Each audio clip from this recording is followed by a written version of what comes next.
Moving to file item 70, that's AB 2298. Dr. Weber, clerk will read. Assembly Bill 2298 by Assemblymember Weber, enact relating to criminal gangs. Dr. Weber, you may open. Yes, Mr. Speaker and members, I rise today to present to you AB 2298, which seeks to improve transparency and efficiency of law enforcement gang databases. Under current law, California law enforcement agencies are able to collect personal information to label and track hundreds of thousands of people suspected of gang membership in order to target them for gang suppression. The largest system of assessing this information is CalGang system, which now is used by over 6,000 law enforcement agencies in all 58 counties. Gang suppression strategies employed by law enforcement, including gang database, have existed in California for over 30 years without consistency or transparency in their application, without meaningful data reporting, and without any assessment of their impact on the criminalization of youth and communities of color. Nearly 20% of the people in Cal gangs are African American and 66% are Latinos.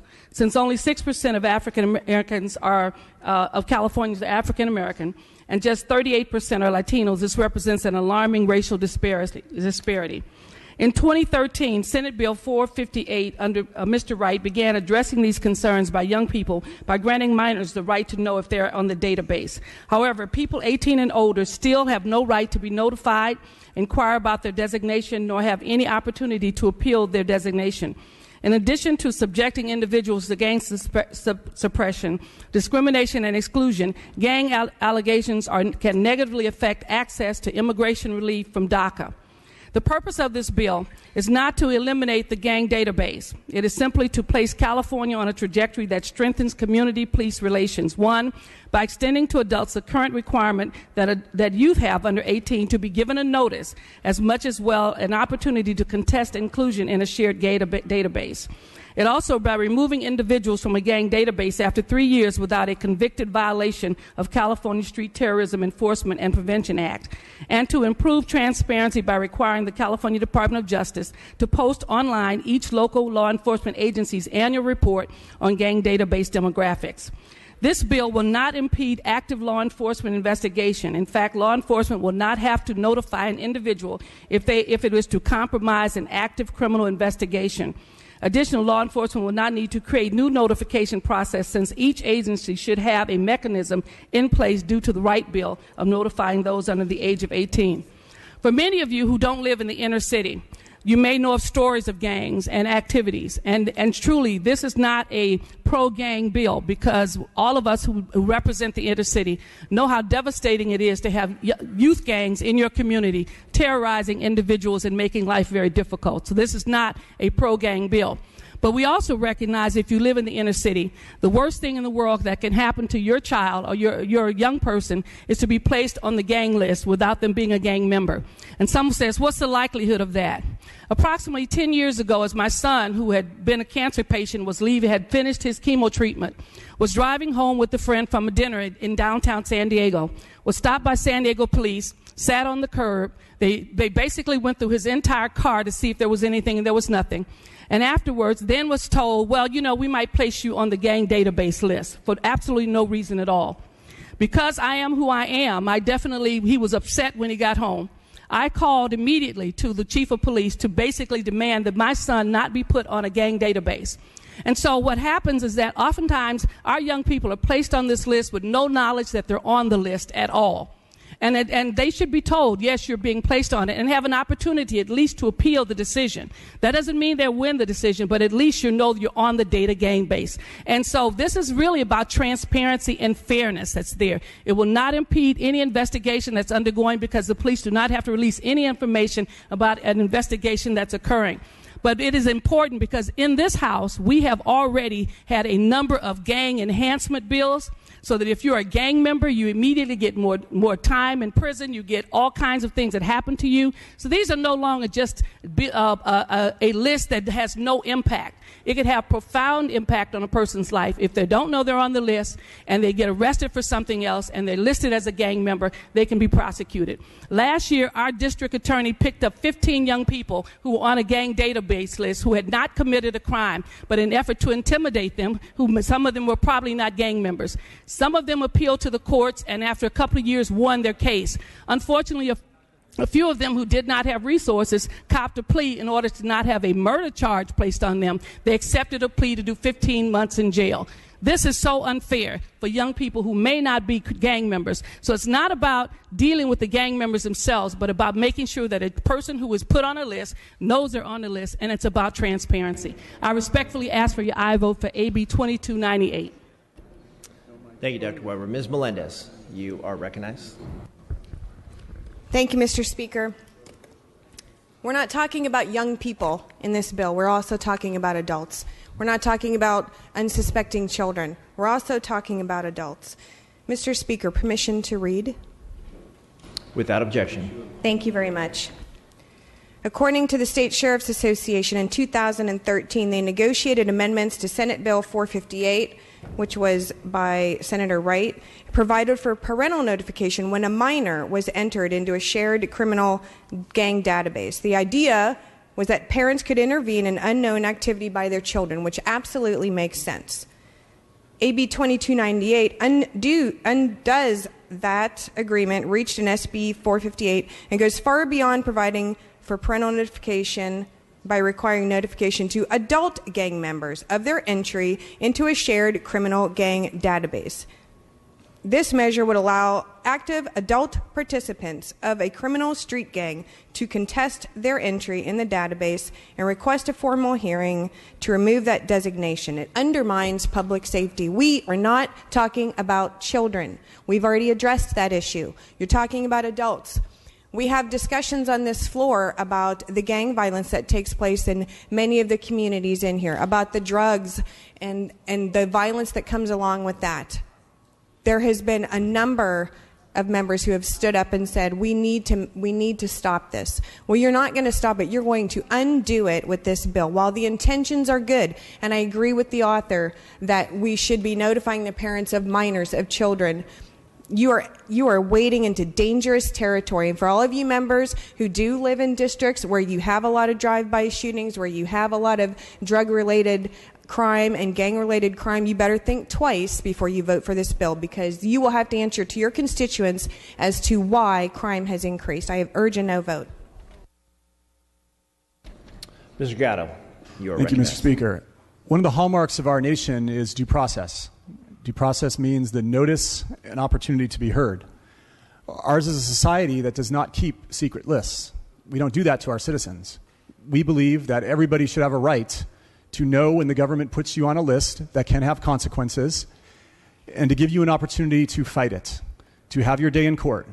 This is so essential to what we are as a people. This is the hallmark of our nation. A few months ago, there was a very conservative Congress member from Northern California named Tom McClintock. And he came and stepped forward and said that he's on the no-fly list, which is a similar list kept at the federal level. And he said what an outrage it is that he's been placed on a list that has real consequences in his life without having due process, without having notice and an opportunity to be heard. So I ask all of you who are outraged when Tom McClintock said that he was on a no-fly list, will you have that same outrage for our children, for our adults, it doesn't matter who they are, who are placed on a list by the government without the opportunity to go to court and say, hey, this is wrong. This is wrong. You have unfairly tarred me. That is what our Constitution guarantees. It doesn't matter if it's a no-fly list or if it's a gang list. If you believe in the Constitution, you will vote aye on this bill. Mr. Thurmond, you are recognized. Thank you, Mr. Speaker. Colleagues, I rise in support of AB 2298. I'd like to thank my colleague from San Diego for bringing it. You all know our colleague would not ask you to vote for a bill that says if someone committed an act in conjunction with the gang, that they should be given a pass and not have accountability. Our colleague talks about accountability. This measure simply says that you should have the right to know if you've been designated into the gang database, and that should you find that you are, you should have the right to make an objection and to have that heard. So this builds on our body of laws that says you are innocent unless there is evidence that suggests you have committed a crime. And so should you wish to challenge a designation, you have the right to do that. There is nothing about this bill that diminishes safety. All it does is protect the safety of any one individual to say, If they feel that they've been improperly designated for being in a gang, they have a chance to have that matter heard and reviewed in a court. I respectfully ask for your aye vote. Mr. Cooley, you are recognized. Colleagues, I rise in support of this bill. I think this bill goes to an inherent tension in our democracy. If we travel to D.C., if you step outside the doors of the Rayburn Building honoring one of the great speakers of the Congress, there are two statues, and one statue is that of the Majesty of the Law, a very stern-looking fellow with a book there and a sword, which reminds us there's the power of the law, its imminence of the law to call people to accountability, and with great strictness and rigor. And that statue, the Majesty of the Law, is opposed by one called the Spirit of the Law, and it is a woman holding a lamp of truth, with her hand resting on the shoulder of another person in a paternal way. And I think this is the tension of the law, that the law is there to be strict and enforce accountability and to enforce consequences with sternness, yet it must be administered always with an eye to the truth, the facts, and that it not be applied harshly in an undue manner. And I think a measure like this is appropriate in this People's House to take back, to look back upon statutes previously enacted, those which would catch people up who are on the fringes of society perhaps, that might easily be overlooked, neglected, considered of no account, and provide the breath of light, the hope for fairness within our system. So I think this is a fair effort to go into this area of law and bring about an adjustment that affords individuals a measure of due process. I urge an aye vote. Thank you, Mr. Cooley. All debate having ceased, Dr. Weber, you may close. Mr. Speaker and members, I appreciate my colleagues and their comments concerning this extremely important matter. And I think if you don't really live in the inner city and you don't live in the community where young people are sometimes confronted with a number of issues, it's easy to pass judgment about what we really mean in terms of this bill. But let me just share with you, with permission to read, Mr. Speaker, what the criteria is for gang profiling. One, you can be a subject has been admitted to being a gang member. He admits himself. The subject has been arrested with known gang members for offenses consistent with gang activity. Okay. The subject has been identified as a gang member by a reliable informant. The subject has been identified as a gang member by an untested informant. The subject is being affiliated with documented gang members, which means maybe people who live in their community or relatives. Subject has been seen displaying gang signs or symbols. He has been seen frequenting gang areas, which may be the entire community. Has been seen wearing gang colors, has been known to have a tattoo, and it goes on and on and on. So what happens is there are various reasons why a person could be identified. So the system itself is very broad in its reach, and therefore many individuals are captured in that system without basically having being a gang member themselves. Being designated as a gang member is a serious offense, and we in this House have identified it so serious that we have increased penalties for those who are gang members. Out of all fairness and in terms of just looking at who we are as a state and as Americans, we have a right to know when we're being placed in any particular category. And my colleagues have mentioned that. This is not an effort to weaken the police department because they still have the authority to put people on a list. If there's an investigation going, they don't have to share information. But at least if you are basically being put on a list, you would like to know. My son was 20 years old when this happened to him. The fact that he wasn't 18 was still alarming. It was still unfair. It was still unjust. And he was 20 years old. If he'd been 30, he'd still be upset over the fact of being placed on a list that he did not deserve to be on. I'm asking for fairness for everyone that's involved, that if you're placed on a list, one, you're notified that you're on that list, that you have an opportunity to appeal it. You may not win it. And after 3 years, if you basically committed no gang offense, that you're taken off the list, because the list should be purged periodically. We have thousands and thousands of people on this list, some say as young as 8 years old. This list also needs to be somehow or another given to us periodically in terms of reporting as to how many are on and how many are taken off. This is about transparency. And that's extremely important in my community, and it should be important to each one of you in terms of those who you believe in justice, who don't believe we should be having witch hunters looking for folks and putting people on lists without notification. I respectfully ask for an aye vote for 2298. With that, clerk will open the roll. All members vote who desire to vote. All members vote who desire to vote. All members vote who desire to vote.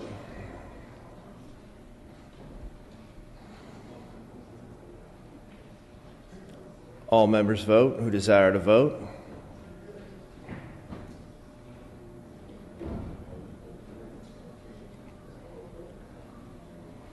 All members vote who desire to vote.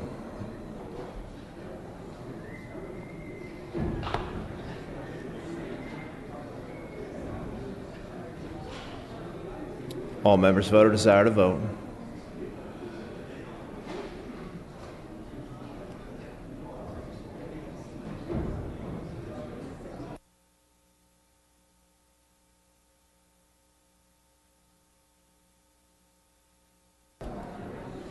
All members vote or desire to vote.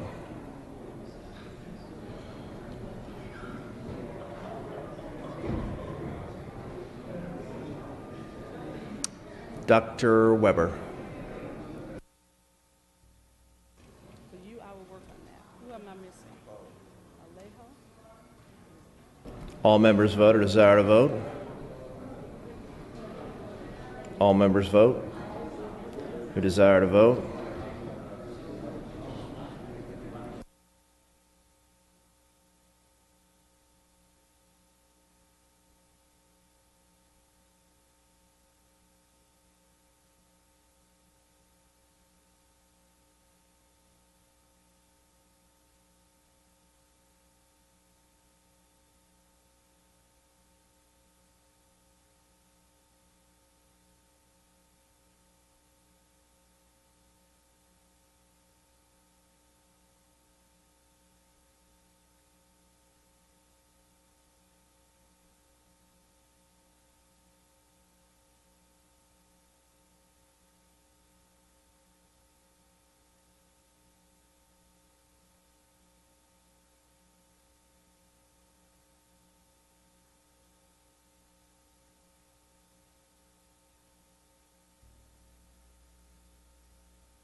Dr. Weber moves a call.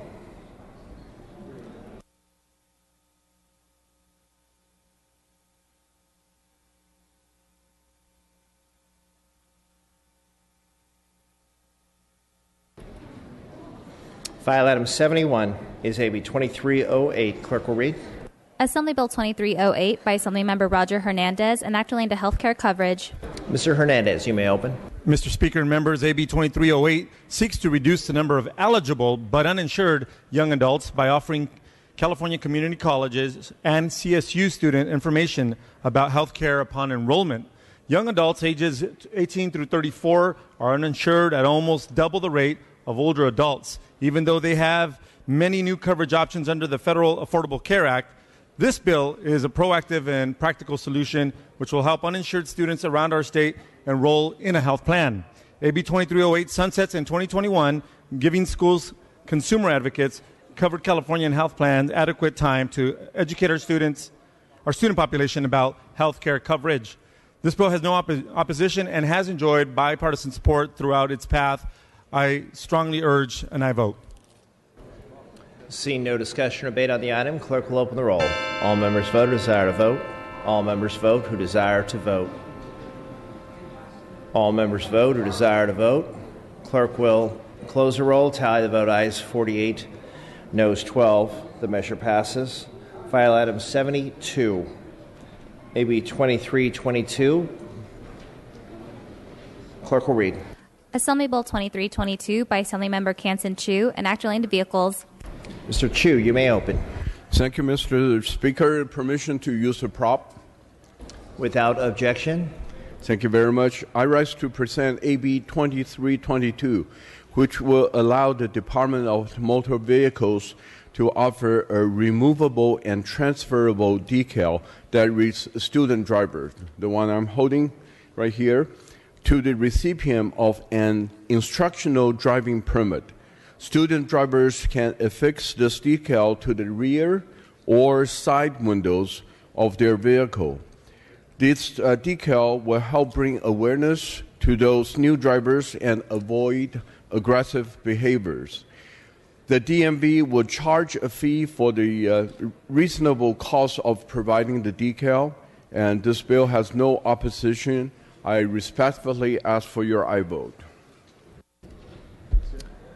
Seeing no discussion or debate, clerk will open the roll. All members vote or desire to vote. All members vote or desire to vote. All members vote or desire to vote.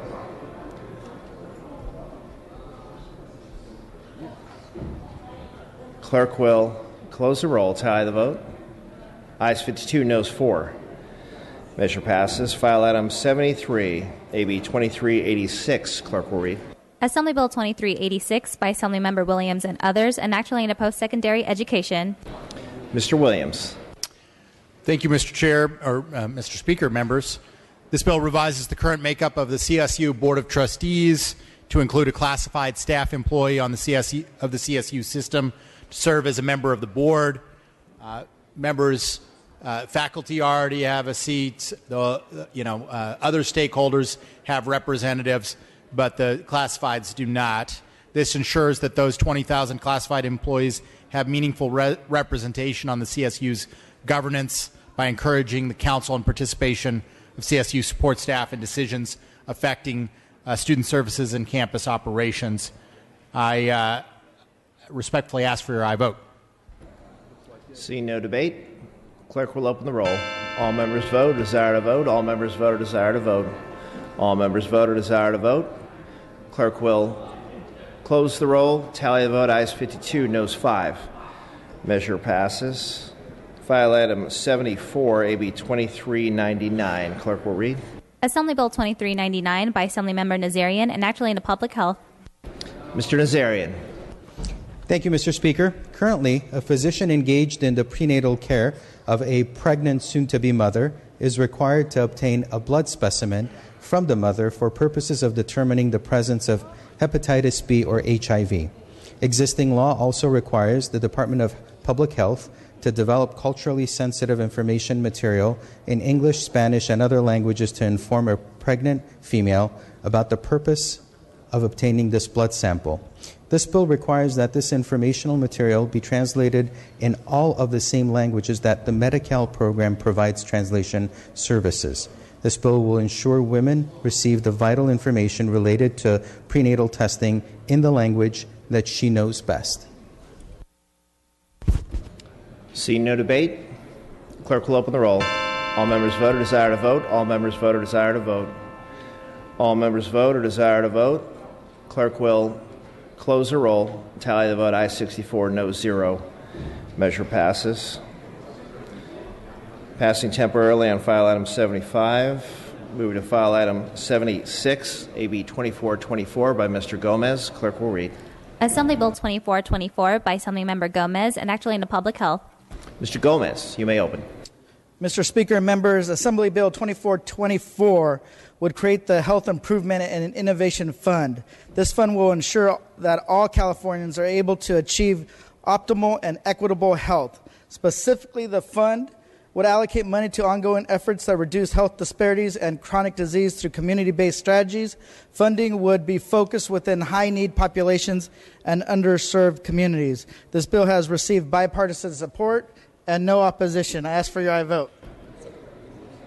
Thank you, Mr. Gomez. Seeing no debate on the item. Mr. Gallagher, are you on this item? No. Clerk will open the roll. All members vote or desire to vote. All members vote or desire to vote. All members vote or desire to vote. Clerk will Close the roll. Tally the vote. Ayes 46, noes 12. The measure passes. File item 77 is AB 2425 by Ms. Brown. Clerk will read. Assembly Bill 2425 by Assemblymember Brown, enact relating to public health. Ms. Brown, you may open. Thank you, Mr. Chairman.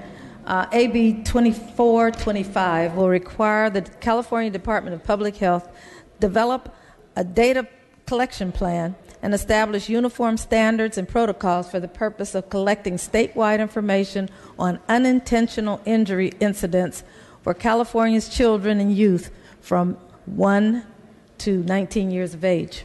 The California Department of Health reports that every 10 years, preventable and unintentional injuries kill at least 10,000 children and youth in California, while 240,000 are hospitalized and more than 4 million are seen in emergency rooms. These incidents cost our state's healthcare system more than $617 million annually. However, only a few agencies have established best practices incident reporting and protocols to capture the critical information and data needed to guide prevention, law, and programs. While vehicle crashes and home fires result in burn injuries or fatalities that are uniformly investigated, there are no ways to investigate or gather information on other unintentional injury incidents that are the leading cause of death, hospitalizations, and emergency room visits for children 0 to 19. With the Public Health Department collaborating with first responders, law enforcement, public health experts to create a state plan, we can enhance California's ability to respond effectively by assessing and allocating our resources to the prevention of these preventable deaths and incidents. I have been working with the Chamber, and they have switched their support to a no position, and I will continue to work with them on this language, but we need to get a handle on the data for this category. Seeing no discussion or debate on this item, clerk will open the roll. All members vote or desire to vote. All members vote or desire to vote. All members vote or desire to vote. All members vote who desire to vote. Clerk will close the roll. Tally the vote. Ayes 42, noes 12. The measure passes. Passing temporarily on file item 78. File item 79 is AB 2439 by Mr. Nazarian. Mr. Nazarian. Clerk will read. Assembly Bill 2439 by Assemblymember Nazarian, enact relating to HIV testing. You may open. Thank you, Mr. Speaker. Approximately 16% of Californians who are HIV positive do not know they are HIV positive, so they are not receiving treatment and they are inadvertently exposing others. This percentage rises to 58% for people up to age 24. The 20,000 Californians who do not know they are HIV positive are unintentionally causing 70% of the new infections. In an attempt to find these individuals, AB 2439 creates a voluntary pilot project to offer HIV testing in the emergency department of 4 hospitals. The State Department of Public Health will select 2 hospitals from large urban areas, 1 hospital from a small urban, and 1 from suburban area. Patients who are facing life-threatening situations, as well as minors under the age of 16, will not be offered an HIV test. I understand the concerns and appreciate the opposition's willingness to engage in this dialogue, and with that, ask for an aye vote. Thank you. Seeing no discussion or debate on the item, clerk will open the roll. All members vote or desire to vote. All members vote or desire to vote. All members vote who desire to vote. All members vote who desire to vote. All members vote or desire to vote.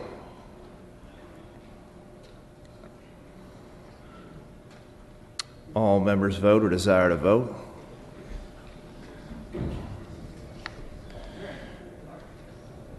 All members vote who desire to vote?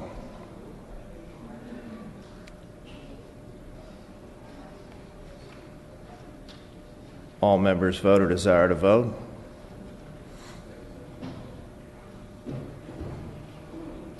All members vote or desire to vote?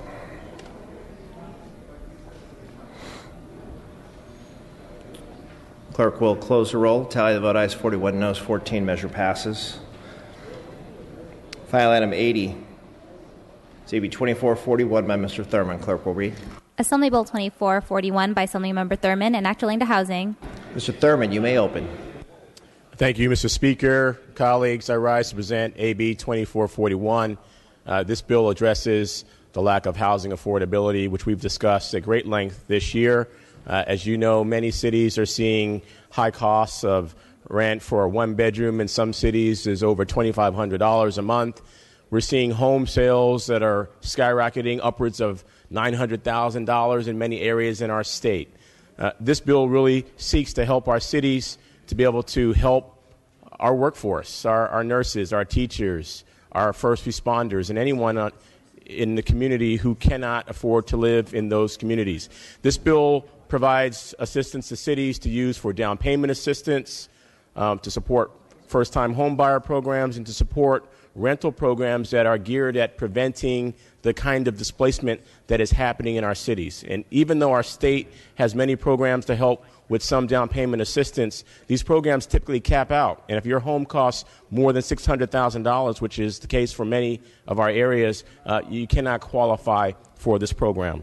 What this program does, though, is that recognizes that even in high-cost cities that need this support, we want to support people from all incomes, low income, working, and moderate incomes. So this bill places at its AMI the range from 0 to 120%. This bill has no opposition. It is supported by the League of California Cities. It's supported by the California State Building Trades Council. It's supported by our California Realtors Association. And I respectfully ask for your aye vote. Thank you, Mr. Thurman. Seeing no discussion or debate, clerk will open the roll. All members vote or desire to vote. All members vote or desire to vote. All members vote who desire to vote. All members vote or desire to vote. Clerk will close the roll. Tally the vote. Ayes 42, noes 10. The measure passes.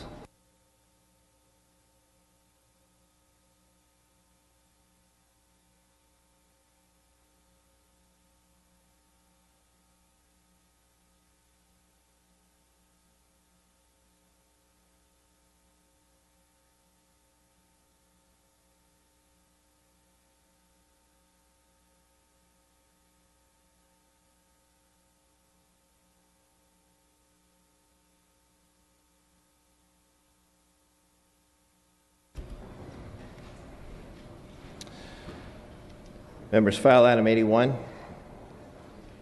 AB 2454. Clerk will read. Assembly Bill 2454 by Assemblymember Williams, and Act relating to energy. Mr. Williams, you may open. Mr. Speaker, members, this bill ensures demand response services are procured by the IOUs by solidifying the role demand response plays during procurement proceedings. Demand response, of course, is one of the cheapest ways to get to cleaner energy. In December 2014, the PUC authorized the undertaking of a demand response potential study to determine the amount of demand response that is available in the state.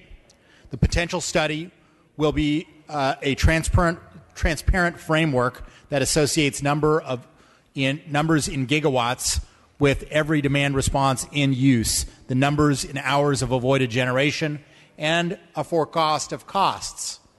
However, before the study's completion, the CPUC adopted a decision that disadvantaged procurement certain demand response programs. So even before the study was completed, they rushed to judgment. This bill will require the PUC to consider the results of the study during the long-term procurement proceeding as the IOUs procure cost-effective preferred resources. I respectfully ask for your aye vote. Mr. Allen.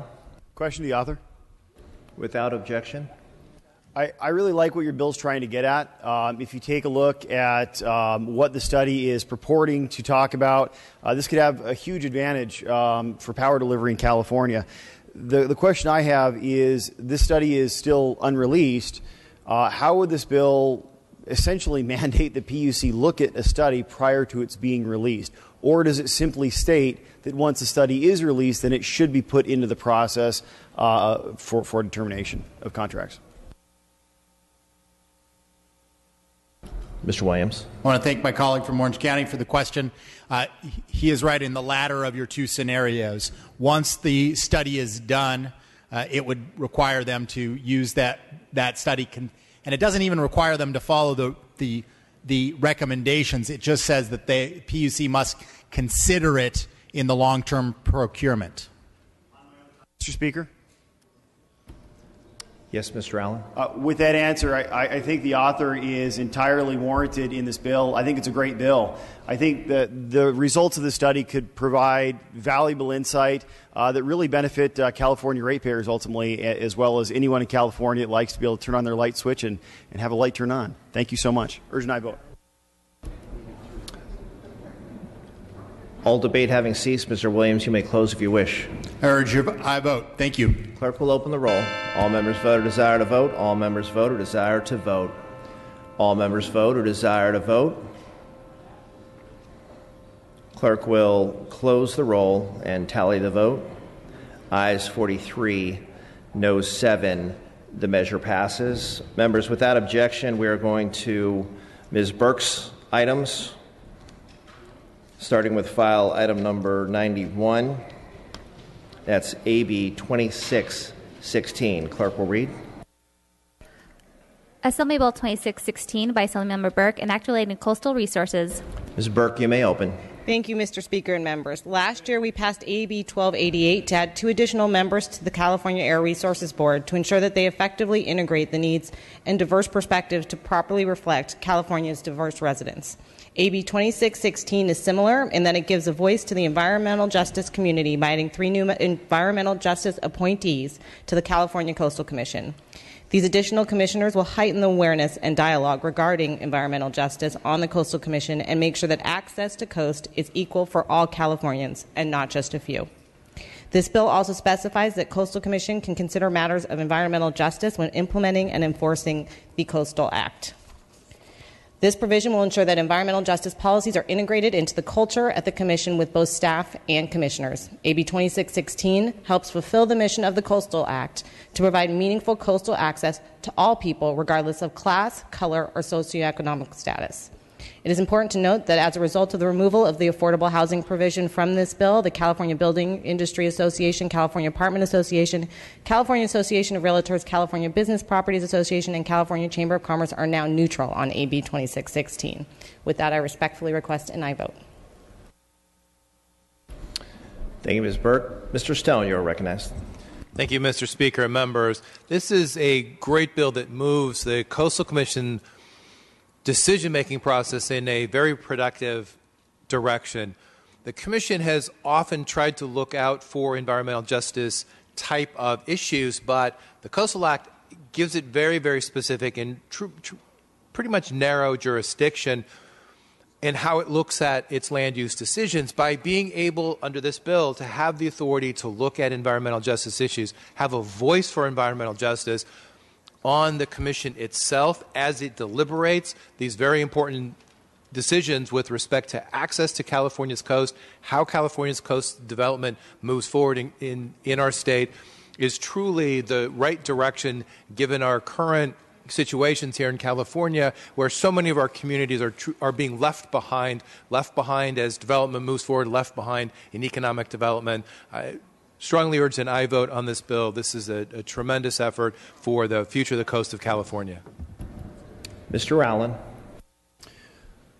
With all due respect to the previous member that spoke, who was a former member of the California Coastal Commission, I'd like to rise. My mother was also a member of the California Coastal Commission. So I do know a little bit about the Coastal Commission and the makeup of its board. I also represent Huntington Beach, which, as you might imagine, is before the Coastal Commission quite often. This bill is a response. This bill is a direct response by environmental organizations who were outraged when the Coastal Commission recently fired its executive director.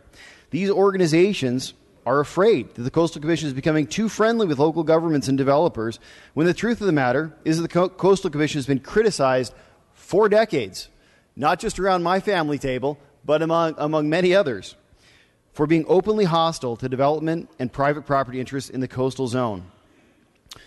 The Governor, the Speaker, and the Senate Committee on Rules can already appoint members of the public from anywhere in the state to the Coastal Commission. Those members so appointed are supposed to represent statewide interests. As such, the Governor, Speaker, and Senate are absolutely welcome to appoint any new members of the environmental justice community to the Coastal Commission under existing law that they so choose. There is nothing stopping them from making all 6 of the members that they can appoint representatives from that constituency. Ladies and gentlemen, the Coastal Commission is currently split evenly between 6 members who represent the public at large and 6 members who represent the coastal communities, who are nominated by their local city and county governments. If we allow these additional posts to be added to the Coastal Commission, it will skew the delicate balance of the Coastal Commission in a very unfavorable way. I urge a no vote. All debate having ceased, Ms. Burke, you may close if you wish. I respectfully request an aye vote. Clerk will open the roll. All members vote or desire to vote. All members vote or desire to vote. All members vote or desire to vote. All members vote who desire to vote.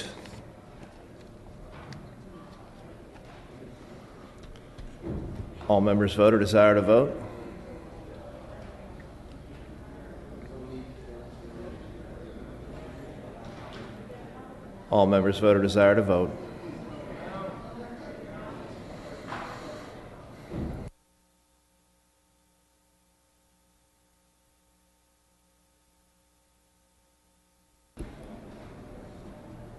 All members vote or desire to vote.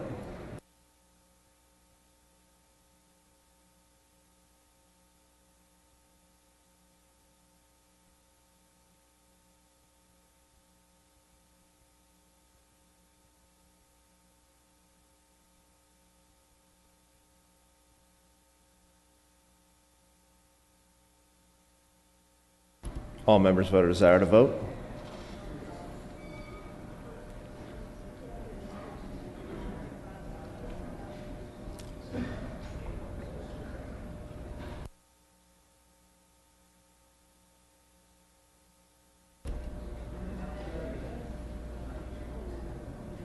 desire to vote. All members vote or desire to vote.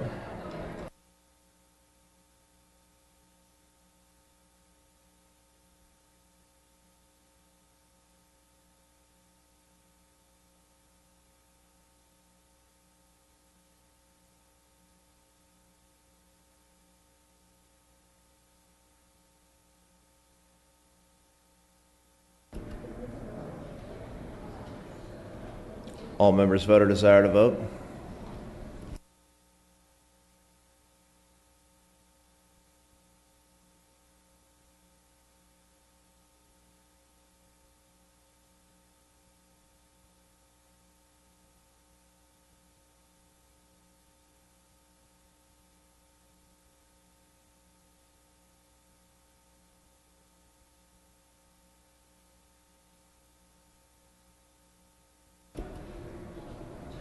Ms. Burke.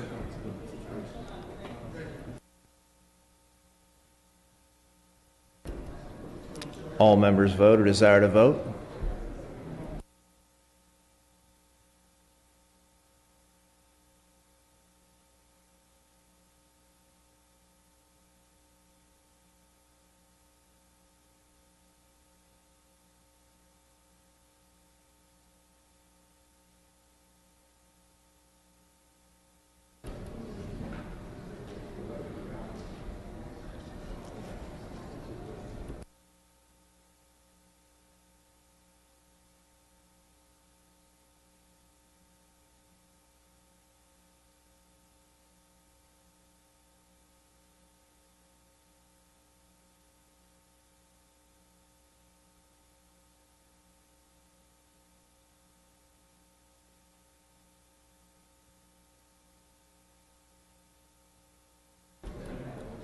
Ms. Burke.